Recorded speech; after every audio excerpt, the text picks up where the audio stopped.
Tin kim ka handon sangin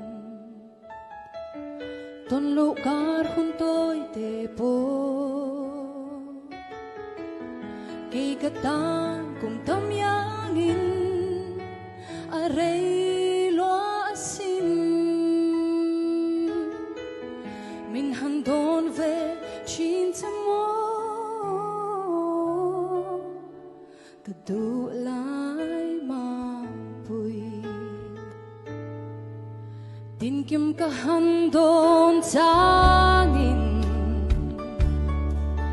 Ton lugar junto'y tepo Kikatan kung tamyangin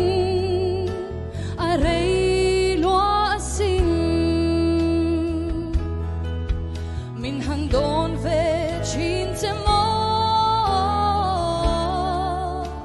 Kadulay mapuy Du berte Kamangay berte Dia biat hu kahan sehi Minarin hel donem ni Kamangay te asin Zantiang thor tha eng rai noya Matin ka handon chi te Om har lung len tuara har Kikatan cha na may mo Min handon ve chin te mo Kadulay mapuy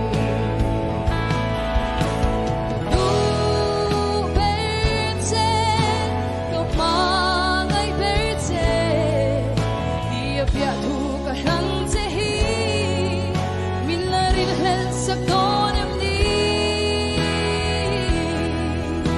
Kamangay te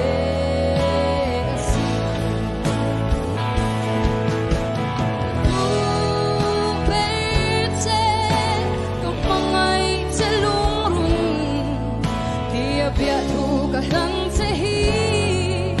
Minarin hel sakdonem ni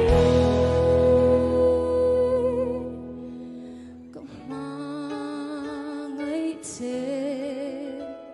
asin